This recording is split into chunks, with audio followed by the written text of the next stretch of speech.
Hi, good evening, നമസ്കാരം. ഞാൻ ആദിത്യ. ഇന്ന് ഞാൻ നിങ്ങളോട് ഷെയർ ചെയ്യാൻ പോകുന്നത്, നിങ്ങളെല്ലാവരും സക്സസ് ആഗ്രഹിക്കുന്ന ആൾക്കാരല്ലേ? നമ്മളെല്ലാവരും തന്നെ ജീവിതത്തിൽ സക്സസ് ആവണമെന്ന് ആഗ്രഹിക്കുന്ന ആൾക്കാരാണ്. പക്ഷെ നമ്മുടെ ലൈഫിൽ പലപ്പോഴും തോൽവികൾ ഉണ്ടാവാറുണ്ട് പല സ്റ്റേജസിൽ. ഈ തോൽവിയൊക്കെ ഒരു തരത്തിൽ പറഞ്ഞാല്, ഈ തോൽവി നമ്മൾ പറയത്തില്ലേ, തോൽവി വിജയത്തിന്റെ ചവിട്ടുപടിയാണെന്ന്. ശരിക്കും അടുത്തൊരു പ്രോബ്ലം ഉണ്ടാകുമ്പോൾ അതിനെ ഫേസ് ചെയ്യാൻ സഹായിക്കുന്ന കാര്യം തന്നെയാണ് നമ്മുടെ തോൽവി എന്ന് പറയുന്നത്.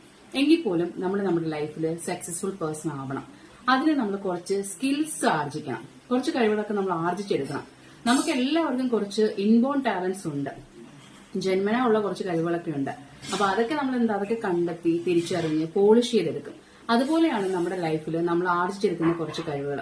അതിൽ ഏറ്റവും പ്രധാനമായ ഒന്നെന്ന് പറഞ്ഞാൽ സെൽഫ് അവയർനെസ് ആണ്. എന്താണ് ഈ സെൽഫ് അവയർനെസ്? നമുക്ക് സ്വയം നമ്മളെ തിരിച്ചറിയുക, അല്ലെങ്കിൽ സ്വയം ഒരു അവബോധം നമ്മളെ പറ്റി ഉണ്ടാകുക. പലപ്പോഴും നമ്മൾക്ക് എല്ലാവർക്കും പറ്റുന്ന വെച്ചാൽ, നമ്മുടെ ഒരു ഫ്രണ്ടിനെ പറ്റി പറയാൻ പറഞ്ഞാൽ നമ്മൾ വാദോരാതെ സംസാരിക്കും, നമ്മുടെ ഒരു നെയ്ബറിനെ പറ്റിയാണെങ്കിലും നമ്മൾ സംസാരിക്കും. പക്ഷെ പലപ്പോഴും നമ്മളെ പറ്റി സംസാരിക്കാൻ പറയുമ്പോൾ നമുക്കൊന്നും പറയാൻ കാണത്തില്ല.